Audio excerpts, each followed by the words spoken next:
All right, man. So you guys requested it. I'm bringing it to you. I got more long form content coming your way.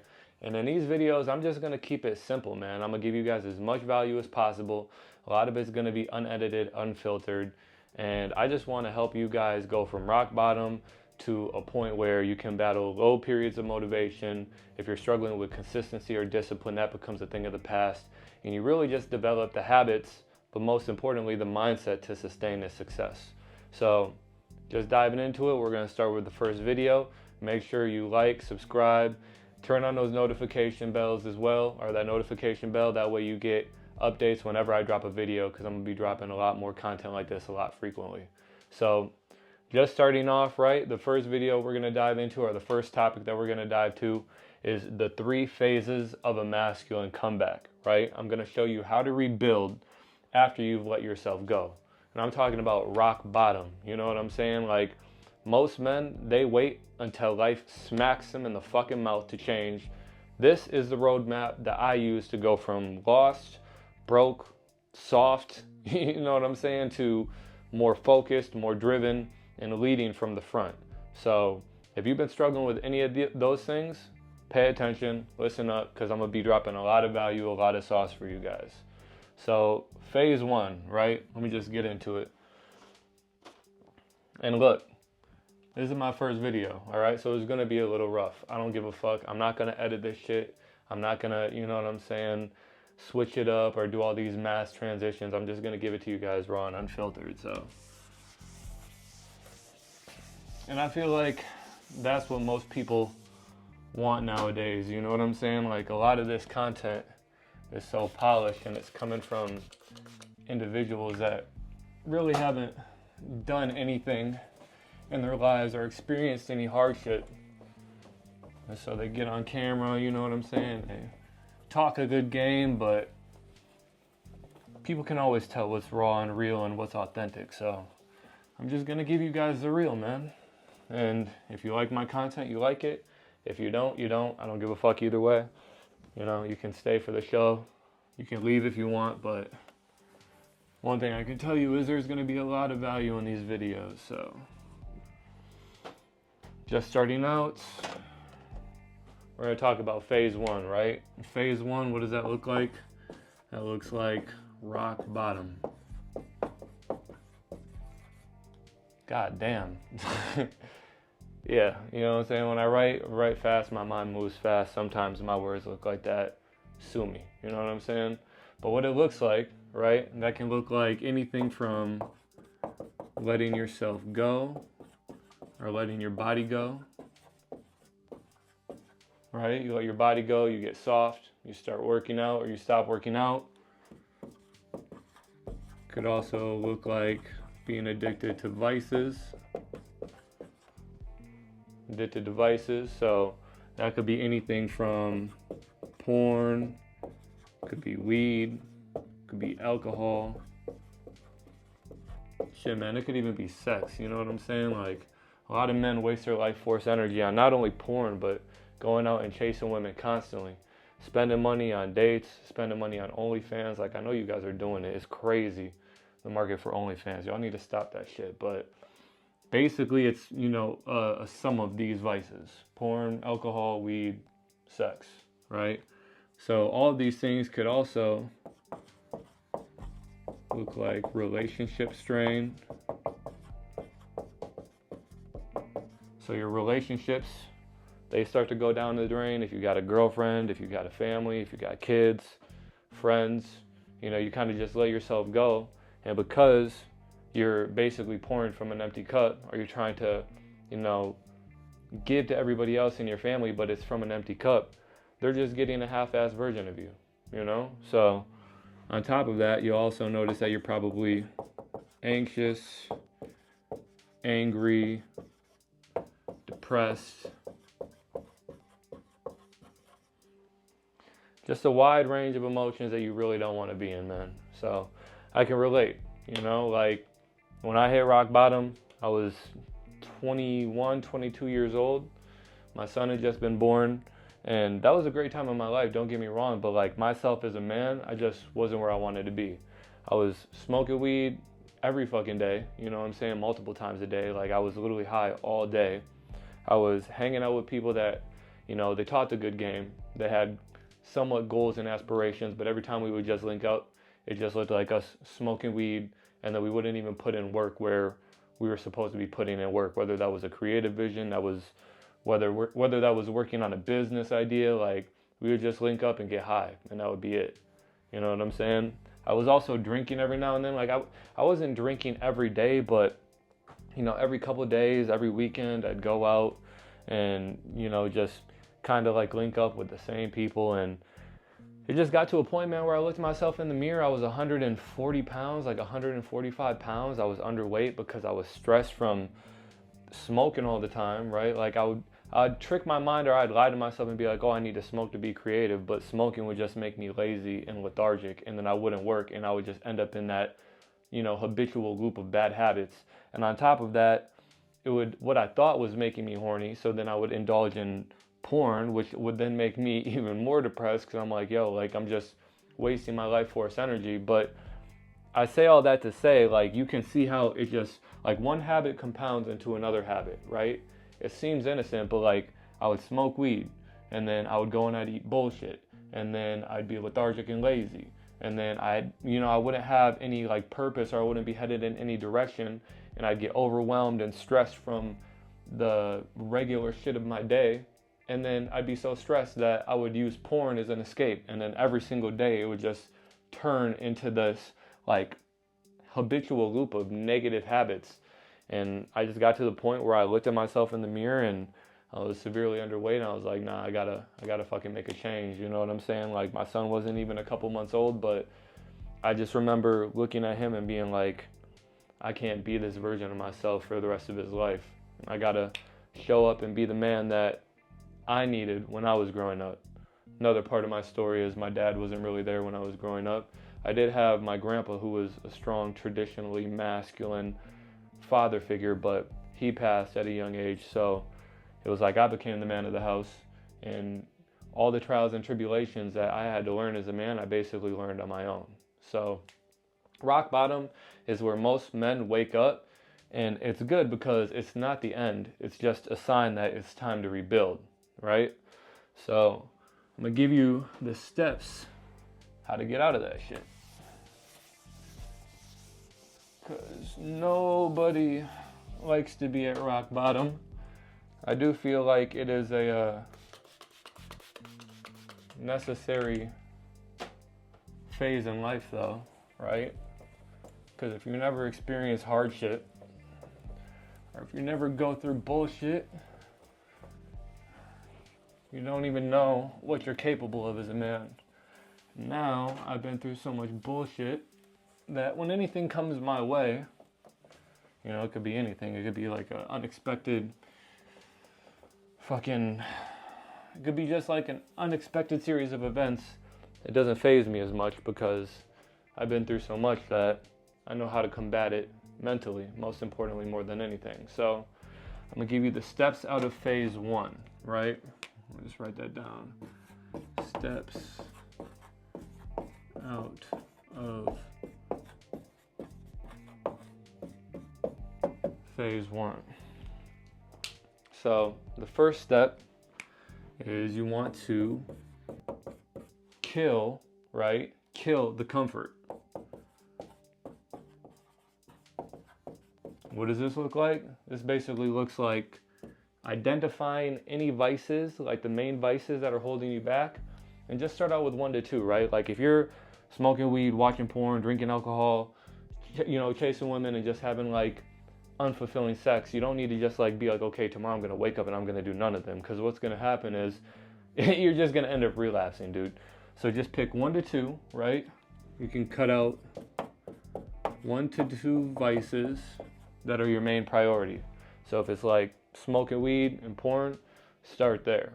And one of the most important pieces of advice that I can give to anybody when it comes to cutting vices out is you need to have something else to replace it with, right? Like you can't just be like, okay, like I'm not gonna smoke weed, or I'm not gonna watch porn, right? Like you have to have something to basically transmute that energy into whenever the urge arises.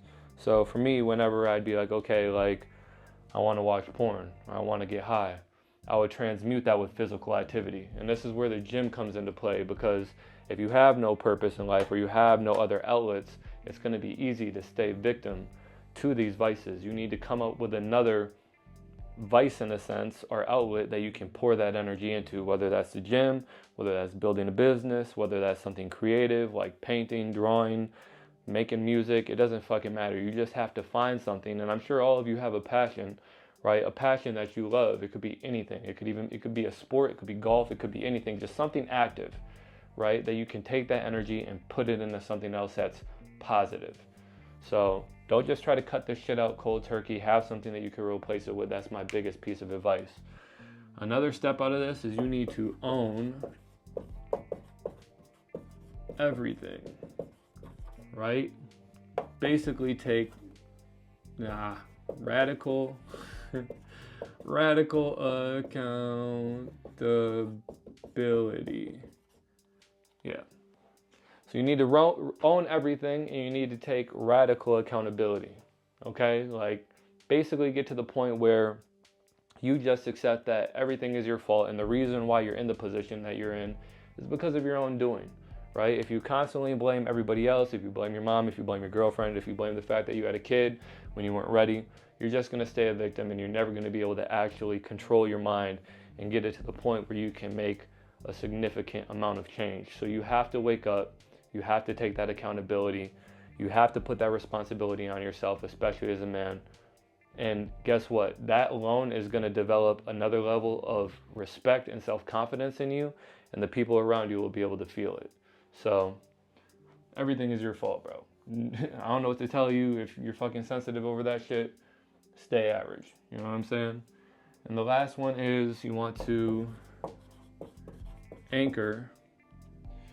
You want to anchor a deeper reason, right? Like a deeper sense of responsibility. So anchor a reason. So you want to anchor a reason, right? And in simpler terms, that's just another way of saying having something outside of yourself, an external factor that anchors you back in and reminds you, okay, this is why I'm doing what I'm doing, right? For me, it was the fact that I had a newborn son. So anytime a period of low motivation came across my way, anytime I had second thoughts, self-limiting beliefs, doubts, I would just remember, like, okay, like I have to continue to pour into myself and show up daily because I have a child that is looking up to me, and this is requiring me to be the best version of myself. I need to pour into myself consistently so that I can pour into him from a full cup opposed to trying to pour into him from an empty cup, right? So anchor a reason. That can look like family, right? That could be because of God. That could be because of legacy. So yeah, it could be whatever the fuck. It could be family, it could be God, it could be your legacy. It just has to be something that's strong enough and emotionally pulls at your heartstrings. So whenever you have those periods of low motivation or, self-limiting thoughts or negative beliefs, it snaps you back into place. Let's get into phase 2. Gotta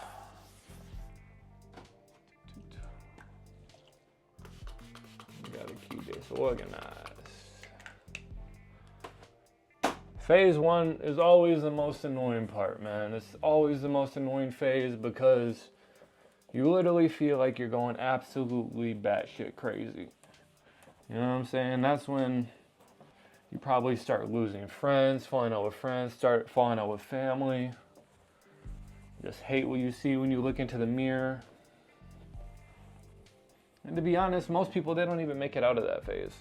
That's what's crazy. Most people don't even make it out of rock bottom, right? They just hit rock bottom and then they probably have little spurts where they kind of get back up on their feet, but then a couple months later, a couple weeks later, they just hit it again, and then it's just their whole life, If they don't learn how to reprogram their subconscious mind or their mindset, they're just gonna forever be a slave to their mindset, right? My bad, guys, the camera died on me, so we're just gonna dive back into it, right? We're gonna start with phase 2. In phase 2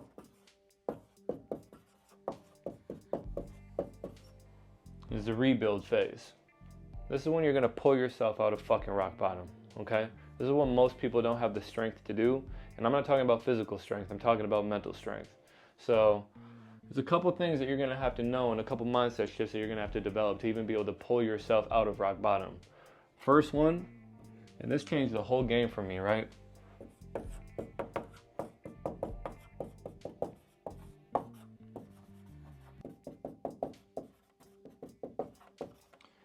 Discipline is greater than motivation, right?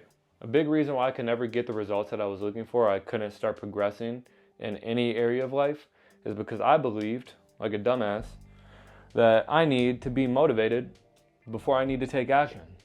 You know what I'm saying? I genuinely believed, like, okay, if, like, for example, if I were to wake up tomorrow, if I didn't feel motivated to, you know, work on my business, to go work out, I just wouldn't. And that's where most people are. They're waiting for this fucking feeling in the sense of like, okay, now I feel good today, so now I can take action. And the thing about life is, you're not gonna feel motivated 80% of the time, right? I'd say probably more than that. Like a good 80 to 90% of the time, you're not gonna feel like doing the things that you're supposed to do to move the needle forward. Like you have to think, like your mind has evolved over thousands of years to keep you as comfortable as possible. What are the things that it takes to progress and grow as an individual? It takes uncomfortable shit, right? Like waking up earlier than anybody else, going to get that workout in, turning down fast food or turning down food that you've been eating all your life to, you know, eat something that's healthier for you. Like all these things that require growth are very uncomfortable. And if you constantly do things to keep yourself comfortable, you'll have an uncomfortable life. But the funny thing is, if you do things that are uncomfortable, you'll have a comfortable life. So you have to switch it. It's paradoxical and it's fucking annoying, I know, but that's just how things work and that's just how it goes. If you can accept like, okay, I don't need motivation and I'm probably not gonna feel motivated tomorrow, guess what? Tomorrow you'll wake up, you could be depressed, sad, fucking, you know, you could go through a breakup, you could go through anything. You're still gonna wake up and do what the fuck you need to do because you've already accepted that it's not about how you feel. It's about what you need to do as a man to become the best version of yourself. So that's the number one thing, is you need to understand that discipline is greater than motivation. And if you can wake up every day and just attack whatever goal you have set in place and just focus on getting 1% better a day, after a month, after 2 months, that habit of consistency will lock into place and it will get to a point where you're not even worried about motivation anymore. Now, I don't even factor in how I feel when I wake up. I'm just on autopilot. Wake up, okay, gym, come home, eat this, hit my macros, work on my business. It doesn't matter how I feel. There's shit that needs to get done. And especially if you're a man, you need to operate from this frame of thinking. Number 2, you need to learn about failure, okay? So many people are scared to look stupid. Look at me right now. I'm fucking up on this video. I'm mumbling. You know what I'm saying? I probably had to reset this a couple times. I'm not going to lie because I just like went in the wrong direction. I don't care. You know what I'm saying? Like I just dove into it. I went and got a whiteboard today. I'm like, I'm going to start making YouTube videos with a whiteboard. I fucked up tremendous amount of times. You know what I'm saying? I fucked up a couple times already. I don't care. I'm sure there's somebody in the comments right now that's talking shit or laughing because I'm fucking up. But guess what? I promise you right now, after 100 videos of these, just watch. Mark my words. After my 100th video doing these, I'm going to be flowing seamlessly. And it's because I don't care to fail.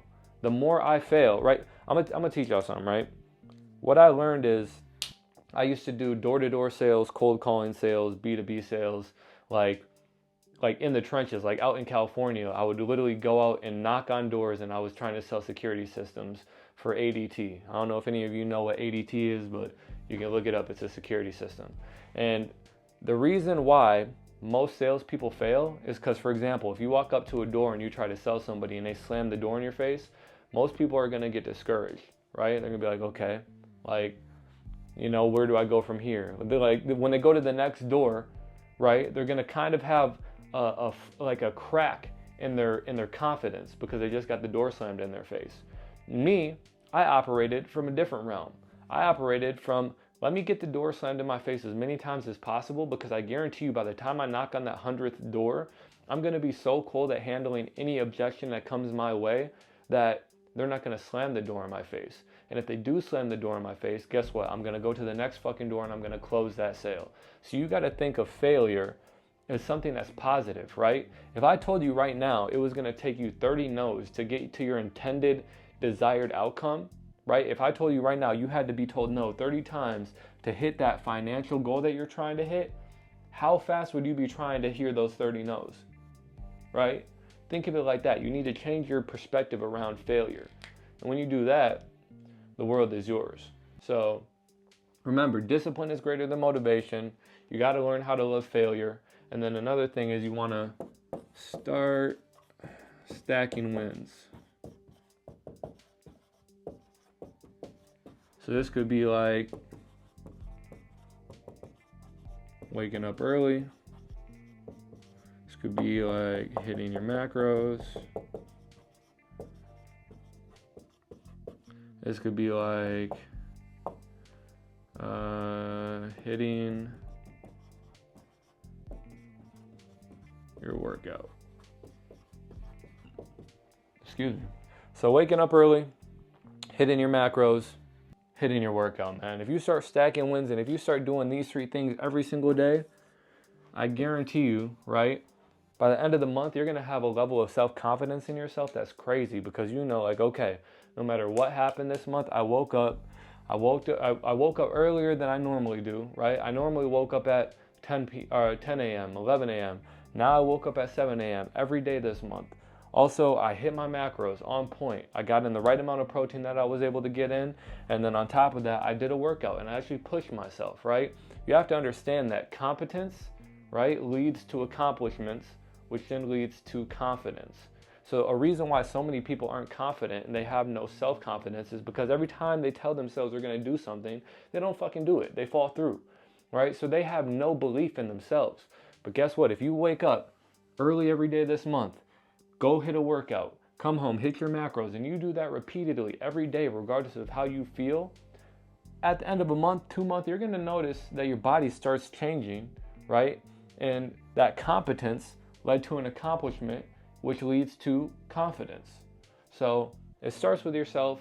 You need to actually do what you say. You have to actually do what you say you're going to do and pour into yourself so that you can have that self-confidence when it comes to any other area in life.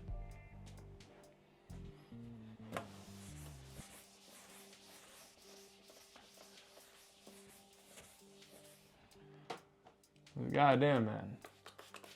Y'all be like, I don't have any fucking self-confidence. I'm like, yeah, bro. It's because every time you tell yourself that you're going to work out, you don't work out. Every time you tell yourself, like, okay, I'm not going to watch porn, guess what you do that night? You watch fucking porn. Or you go fucking eat fast food when you tell yourself that you're going to eat healthy and you're not going to eat Chick-fil-A anymore. Like, you guys have to fucking follow through on your word. And this is the thing, like, a lot of y'all are in relationships, you have wives, and you wonder why your wife or your girlfriend is losing attraction. It's because you're telling yourself you're going to do these things, and she hears you telling yourself that you're going to do these things, and you're probably telling her you're going to make these changes, but you fall through. So now you've lost respect for yourself. She's lost respect for you because she can't take your words seriously. And if you have kids, your kids can't even fucking listen to you now because they don't take you seriously. So you need to make these changes, right? Like, I used the gym and my consistency with the gym and the formula that it took to get my body right is the same formula to work on my business, grow my social media, and really start hitting my macros. And that's just me waking up and attacking my goal regardless of how I feel, right? And this is another thing that you need to understand, right? The rebuild phase is boring and it's lonely. When you're rebuilding, you are going to be bored. And it is going to be a lonely process because not everybody is willing to make the sacrifices necessary. They're not willing to step outside of their comfort zone to get the results that most people want, right? Most people want a six-pack. Most people aren't willing to fucking, dial in their macros and actually eat like that day to day, or like eat how they're supposed to day to day to actually get those results.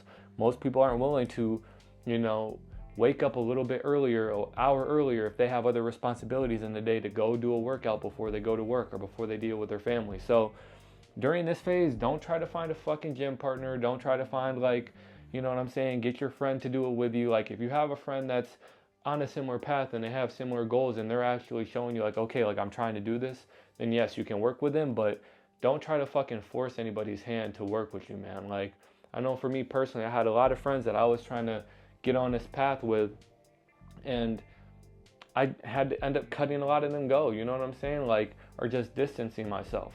Because every time I'd be like, let's show up to the gym, I'd show up to the gym, they wouldn't be there, or they'd come up with an excuse, and all that energy is going to do is just hold you back. It's going to keep you fucking stagnant. So just accept now that it's going to be boring, accept now that you're going to be a little bit lonely, and that will take all the pain out of it, right? All right, so another step in the rebuild phase is you need to create an identity. You need to create an identity trigger, right? And that could be anything from reminding yourself that I'm a leader, I'm the man of the house, my son is looking up to me, my woman is looking to me for leadership. Like, you have to have a reason for doing what you're doing, and it's almost similar to the anchor that I talked about earlier. It's just a frame of mind that you use to snap yourself back into lock-in mode, right? So if you ever wake up and you're like, fuck, like, I don't want to work out. No, I'm the man of the house, I'm the leader of the house, I need to get a workout in because it's my job to be in the best physical shape for not only myself, but for my family, right? What you can also do is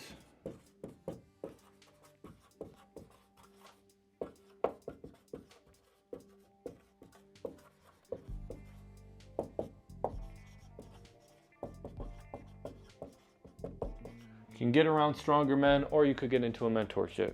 Right? Now, I know before I said, okay, like, don't try to get your friends to fucking come on this path with you. But touching base on that, right? If they have greater aspirations than you, right? Or if they're people that you can learn from and they're actually striving to be better than they were the day before, surround yourself with them. Or if you don't have that group of friends, or, you know what I'm saying, if you're in a small town and you can't find them on the internet. You can literally, I guarantee you, everybody has somebody that they look up to, whether that's fucking Joe Rogan, whether that's an athlete, whether that's John Jones, whether that's Kobe Bryant. You can literally go and you can binge their interviews on how they think every single day, and you can literally develop the same thought patterns and mindset that they have and use that, right, as a way to shape your identity. Or you could get into a mentorship, right? Someone that's in a position that you want to be in, that has a community of like-minded individuals that you can, you know, show up and show your wins for the day, or everybody is showing their wins for the day, and that's actually keeping you grounded and keeping you focused and pushing the needle a little bit forward more and more every day. But you need to get around men that are better than you, shooting for high goals, or a mentorship if you can't find that in your hometown.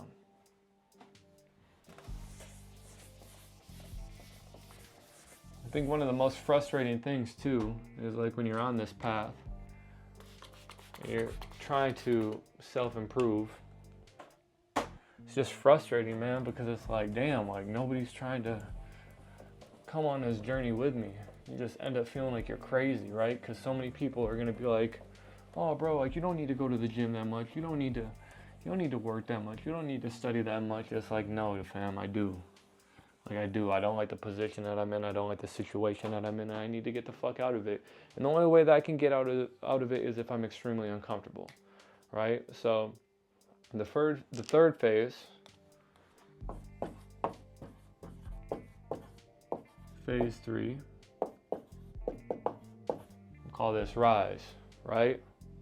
So this is when you're going to finally rise from rock bottom to the best version of yourself, or the version of yourself that's in alignment with the goals and the habits that it's taking to actually create the reality that you desire, right? So you have to become the man that could even develop a six-pack, that could even hit 10K a month before you actually hit those goals, right? And how you do that is you envision the best version of yourself. What is that man doing every day? What is he eating? What time is he working out? What is he studying when it comes to financial literacy? What is he flooding his subconscious mind with? And you start doing those things today.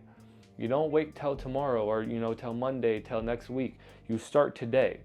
And you don't need to conquer the whole mountain in one day. All you have to do is focus on getting 1% better daily. If you just focus on getting 1% better daily, guess what? At the end of the year, that's an increase of 365%, even more, because the growth is going to compound, right? So do the numbers for me. I don't know, it's like 3,000 plus percent. I'm not sure, but I know that it compounds, because if any of you have read The Compound Effect, right?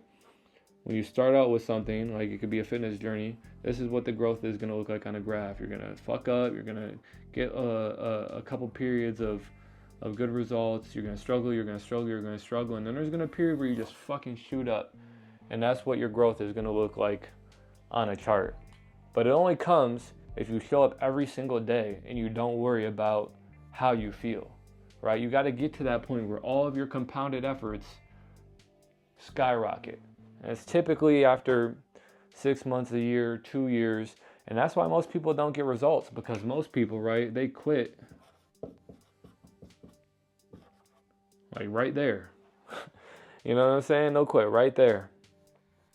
And it's like if they just kept pushing, for another 6 months to a year, everything would have worked in their favor, right?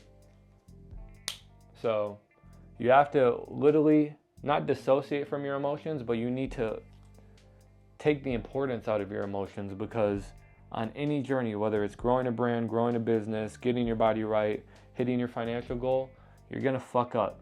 You need to learn how to love failure, how to accept failure. You need to understand that discipline is greater than motivation. And when you do that, you'll go through these periods, but eventually you'll get what you're trying to get, right? So rise also looks like now you're in shape. And that could be mentally,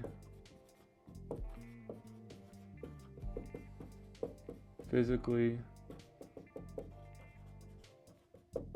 could be financially as well.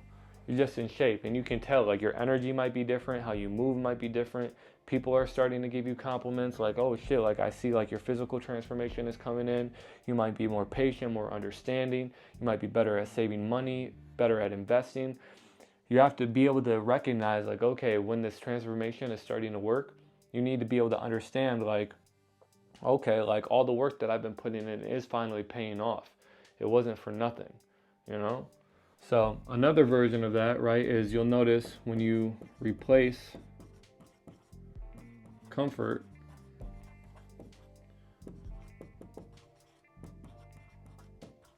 with purpose. And that just looks like what I was talking about earlier. When you wake up and you're just like, look, man, I don't care about being comfortable. I don't care about feeling good. I'm just doing what I need to do because this is what's getting me one step closer to my intended goal, intended result, or desired outcome. So stop looking to be comfortable every day. Start looking to see if you actually gave your all that day and you got one step closer to your goal and you actually, woke up and attacked the day with purpose. That's way more important than feeling comfortable. All right, so how you're going to sustain the success, right? You're going to do a couple things to make sure that these results that you've now given yourself or that you've obtained for yourself last a lifetime, right? So you obviously want to have that mental framework or that identity, that shift in identity, right? That's the most important thing, is you want to have a new shift in identity, but you want to constantly try to level up in all areas of life. So that looks like fatherhood.